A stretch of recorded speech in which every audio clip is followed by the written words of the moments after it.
Californians will no longer have to pass a background check when buying ammunition.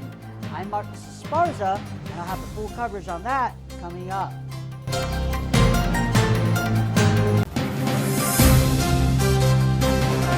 New, local, unique. MyTV53 News at 8 starts right now. Good evening and welcome to the San Joaquin Valley's only 8 p.m. news. I'm Giovanna Casanova. Thanks for joining us. We start the show with MyTV53's Marcus Esparza, who has the big story.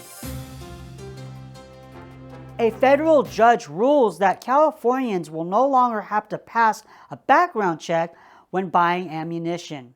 A ruling on Tuesday by U.S. District Judge Roger Benitez took effect immediately. Rob Bonta, a California attorney general, asked Benitez to delay the ruling on Wednesday to give him time to appeal, but it's unsure if Benitez will grant that request. California goes a step further with not only having to take a background check on purchasing a gun, but also when buying ammunition, which costs either $1 or $19 depending on eligibility. The MyTV53 news crew spoke with this current gun owner. I think that this latest ruling by Judge Benitez is a move in the right direction. I don't think that having to go through a background check to purchase ammunition is an effective process, especially it is considered to be a violation of the Second Amendment. Other states require a background check, but most of those states allow people to purchase a license which is valid for a few years. This California law is to help police identify people who are in possession of guns illegally. Benitez has already struck down 2 other California gun laws, one that banned detachable magazines that have more than 10 bullets, and another that banned the sale of assault-style weapons. Those decisions have both been appealed. I think that purchasing ammunition should be a very simple and quick process. With California having some of the nation's strictest gun laws, there are many being challenged in court in light of the new standards set by the Supreme Court. I'm Marcus Esparza with MyTV53 News at 8. Thanks, Marcus. Attention Clovis business owners. Enforcement of the Clovis Municipal Code falls under the purview of the Clovis Police Department. Well, tonight, they would like to remind Clovis business owners of the regulations relative to signs and advertising. Under a code, commercial signs, such as those you see in photos, are illegal. As neighborhood services officers patrol throughout Clovis all this week, they will be issuing notices of violations when an illegal sign is seen. Also in Clovis, mark your calendars. The dates of some of the biggest events of 2024 have officially been set.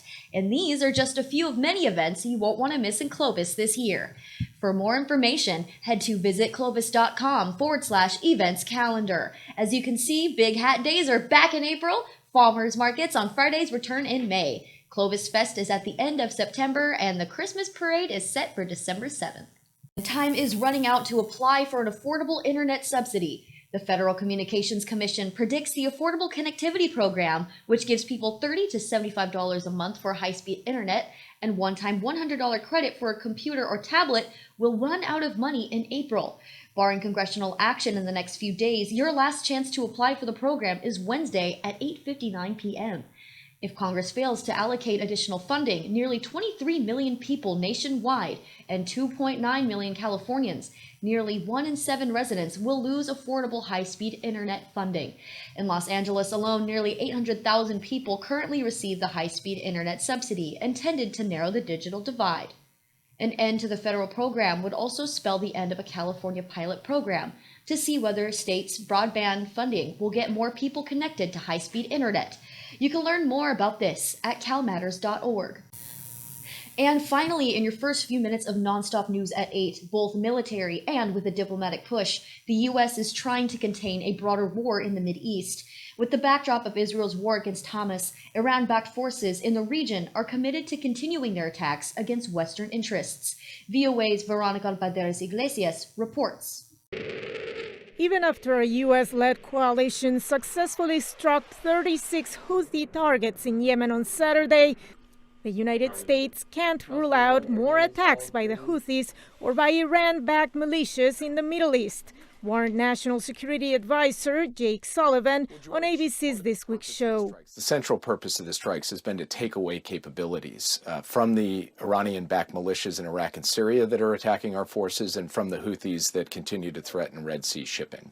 And we believe they had good effect in degrading the capabilities of the militias and of the Houthis. And as necessary, we will continue to take action. But the Houthis have vowed to continue their military operations, which they affirm are in retaliation for Israel's war against Hamas targets in Gaza. More than 27,000 Palestinians have been caught in the crossfire and killed, and more than 66,000 injured, according to the Hamas-run Gaza Health Ministry. What we see of aggression, siege, genocide, and a medicine blockade on our brothers in Gaza. Citizens of Yemen, its tribes, weapons, and men are getting ready to face this aggression and do what they can. Israel's military campaign was launched in response to the Hamas terrorist incursion into Israeli territory on October 7. Some 1,200 people were killed in that attack, and 240 more were taken captive. On Sunday, Israeli Prime Minister Benjamin Netanyahu said 17 out of 24 Hamas battalions have been toppled so far. Most of the remaining battalions are in the southern Gaza Strip and in Rafah, and we will take care of them too. The U.S. is boosting its push for a diplomatic solution to the conflict, with a new visit by U.S. Secretary of State Antony Blinken to the region. A multi-stage proposal for extended pauses in fighting and the release of hostages in exchange for Palestinian prisoners in Israel is also in the works. The president has put his shoulder to the wheel on this. He has spoken to the leaders of both Qatar and Egypt, two countries that are centrally involved in trying to broker this deal. We are in constant contact with our Israeli counterparts on it. And Hamas will have to be willing to say yes to an arrangement that brings hostages home. Sullivan noted the deal isn't imminent and no timetable can be provided. His remarks came after the United Nations warned Friday that the Rafah border area in particular is becoming, quote, a pressure cooker of despair for displaced Palestinians in Gaza. Veronica Valderas Iglesias, VOA News, Washington.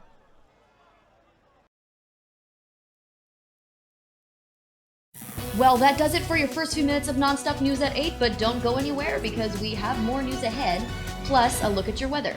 Stay tuned.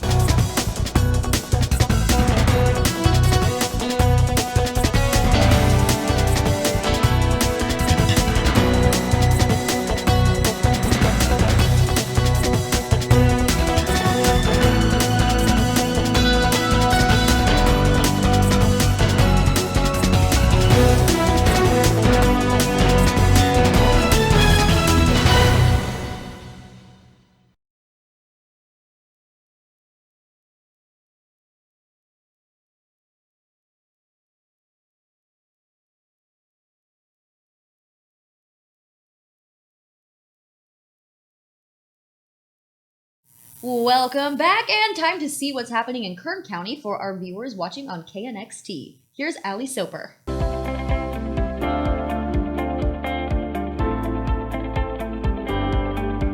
Welcome back to a new year of Around Kern County. I'm your host, Ali Soper. This year, our residents will see the impact of historic resources on parks, public safety, and economic development. Here's a look at how our Board of Supervisors is investing today for a stronger tomorrow to ensure Kern County is the best place to live and work in the state of California. It's more than an investment. It's a promise. We're building, growing, shaping our future. Because we're only as strong as the legacy we leave behind. Para mí, ¿verdad? Como organizador comunitario, no hay nada más bonito en mirar que lo que la comunidad quiere se está logrando. Cuando comenzamos, en mi organización comenzamos a trabajar aquí en La Mona, a apoyar a los residentes. Casi el comentario general que nos decían era de que Lamón era una comunidad fantasma porque nadie del gobierno les ponía atención, ¿verdad? The world is changing every day, and we're working to leave our corner of California better than we found it. The energy industry is shifting, but Kern County's not getting left behind. In fact, we're on the offense. We're leading the nation with its energy evolution. This evolution is fueled by the innovation of our legacy partners and by continuous new investment. Kern County has been feeding, fueling, and defending the world since the 19th century. But something we're most proud of is how we're prioritizing the needs of our residents today. I realized that the agencies that I was at prior to, without knocking those agencies, are great agencies, but I realized that the Kern County Sheriff's Office is where I wanted to be. It's home, it's a great family here, it's a lot of opportunities. When I lateraled here, there was a couple of other laterals that were coming in with me, and I know there were some that are coming in after. I think with everything that the county's doing for us, us deputies, it's bringing in better recruitment, more laterals, and it's getting the staffing that we need back up to par to help us do the job properly and safely and efficiently. If I can go to work every day and just make the county of Kern a little bit safer every day, then I know I've done my job, not only for my family and my friends, but for everyone's family and friends that are out here. And here at the Sheriff's Office, our command staff trust us, and they know we do a great job out here, and they support us 100%, as well as our community. Our mission is to exceed the expectations of the communities we serve, changing the way the people of Kern County feel about government, those who manage it, and the services it provides. Cuando encontramos a personas dentro del gobierno que están dispuestos a escucharnos, que ponen atención, que toman en serio cuando los residentes en la comunidad van y hablan con ellos, ¿verdad? Que buscan solucionar los problemas que la comunidad le está llevando, ¿verdad? Es para uno como organizador, es el combustible que necesita uno para seguir adelante. And we ask all of you to join us as we invest today for a stronger tomorrow.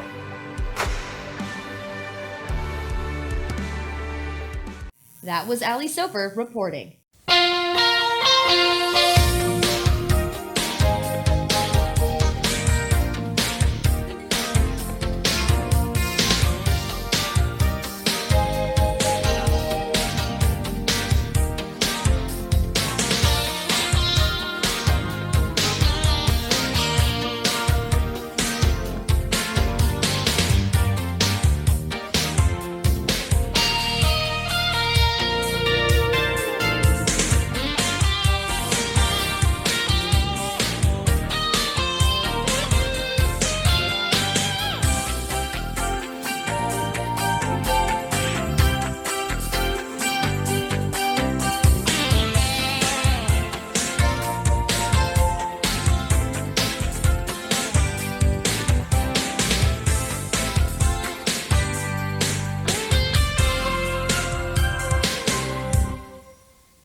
Thanks for staying with us. Time now for a brand new Digging Deeper segment. Here's Austin Reed.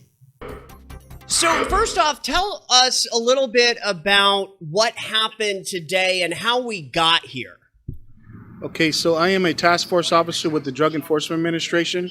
I run a team here in Fresno called the 4 Team, the Fentanyl Overdose Resolution Team. And our team basically, since 2020, go out to fentanyl overdose and overdose death scenes, and we try to investigate who provided this poison to our victims. Today, we're holding a family summit, which consists of about 24 families here locally who have lost family members to fentanyl. So this summit is covering, I had different speakers come in and talk about the different reactions fentanyl has to a human body.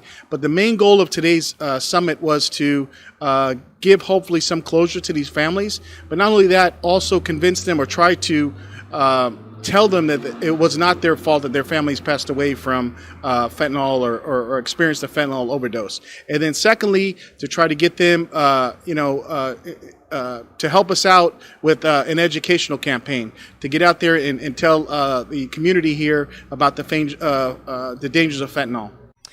Let's talk a little bit about where we are with fentanyl here in Fresno County. So I could tell you it's twofold, because we knew early on in 2020 that we wouldn't be able to prosecute our way out of this situation. So we came up with an educational campaign here in Fresno, which basically now all over the country is modeling exactly what we've done here to lessen the amount of overdose and overdose deaths that we see here in Fresno. As a matter of fact, 2022, we saw a 19% decrease in the amount of fentanyl overdose and overdose deaths we've had here in Fresno. And that's basically on our educational campaign. Now, we've been hearing a little bit in the news lately in regards to the new fentanyl. Can you kind of talk a little bit about that? Because that is concerning. So what we're seeing now is what's called tranq. They're mixing what's called xylazine with fentanyl. Xylazine is an animal tranquilizer that you're seeing majority of that up in the Bay Area, in particular the Tenderloin district. We have not currently seen it here in Fresno. But the problem with tranq, with xylazine, is that it has no effects with Narcan. And we all know that Narcan is the reversing agent that brings you back from an opioid overdose. With xylazine, if you have fentanyl, xylazine laced with fentanyl, you are not going to be able to reverse the effects with Narcan, which is a big problem. Do you notice that Narcan, just in the last couple of years, the increase of the promotion of it, is that helping? Actually, it is. That's one of the things that we started in 2021, where now all Fresno and Clovis Unified Schools have to keep Narcan on their campuses, because we were seeing some overdose of kids, in particular with fentanyl overdoses. So I would say it is helping. I would say that any family member who has a kid today or their kids invite kids over to their house should have Narcan, because one thing we learned early on with fentanyl, it affects all walks of life, any type of families at any given time. So having Narcan on you, in your purse, at your house is going to save lives. How important is it for families to come together like we did today, like you guys did today, for the healing process? That's a great question. And one of the things that I took away from this summit today is exactly what you just mentioned, the healing process. With all my speakers today, I want to have the same type of sentiment that, telling these family members, these moms and dads, that it wasn't their fault that their kids had passed away from fentanyl. It's these social media apps, these Snapchats, Instagram, Facebook Messenger, that these predators are getting into their kids' bedrooms through these social media apps and causing these overdoses. Just reinforcing that with these family members, so hopefully when they walk away from this summit, they feel a little bit better about themselves. And also getting together with these families, in a collaboration where I was just sitting at a table because we had a breakout session with some of the family members, and they were just eager to get out with me, to go to these schools, to set up booths, to do PSAs. And that's exactly one of the goals that we wanted to achieve here at this Fentanyl Summit. My final question is regarding our district attorney, Lisa Smitkamp, and her office. We've had her on our news a number of times. I know this issue is very important to her. You guys are kind of working hand in hand, I'd imagine, right? Absolutely. We took on a partnership about 2 years ago. Lisa and I are kind of like a dog and pony show. We will go anywhere. If it's 5 people or 500 people, we will go in and do our presentation to slow down the momentum of this fentanyl overdose. She was a big part of us getting into the schools here locally, getting the message out. So she has been a great partner with our 4 team and on the educational part of it, and just getting out the message. Sir, thank you so much for joining us. I really appreciate your time. And just anybody that's watching right now, I do want to give a reminder to all of our audience that, you know, here at MyTV53, we work hand in hand with the Zachary Horton Foundation, which breaks to, which aims to break the stigma of addiction. So if you need help, if you're a parent, you're in need of help, please reach out to them. Sir, thanks again for your time. Appreciate it. I'm Austin Reed. We'll be right back. This is MyTV53 News.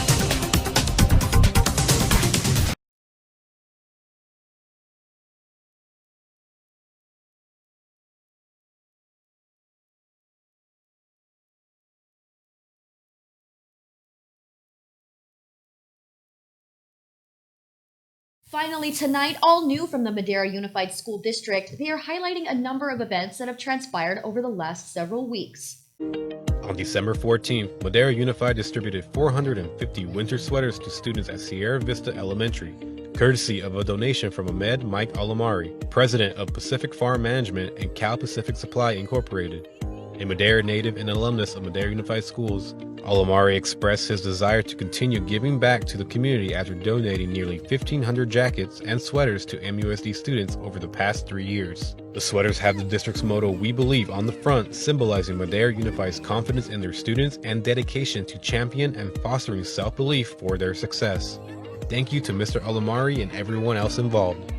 In the week leading up to winter break, Ireland Farming Company generously donated 220 boxed meals to Madera Unified families. The meals were then provided to families at different school sites, ensuring they could enjoy a hearty meal during the festive period. This act of kindness has not gone unnoticed and has been deeply appreciated by the Madera Unified School District and the families it serves.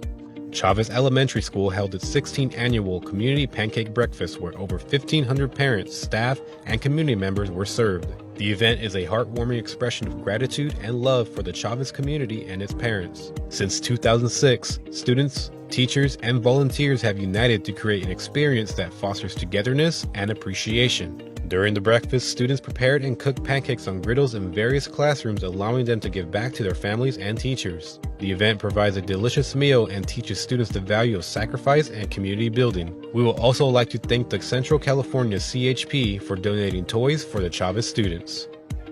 Over the holiday break, many Madera Unified students were part of winter intercession activities. The purpose of the program is to connect interactive and engaging activities such as STEM, robotics, dance, outdoor education, and video game design to school day academic standards, behaviors, and habits that can increase student engagement, spark curiosity, and boost academic performance in school. Thank you to all the staff who made the program a success for our students. Thank you to Madera Unified for that. Let's get a final look at your weather. Expect more rain for the middle of the week, but by Thursday, the sun returns as highs will still be in the mid-50s.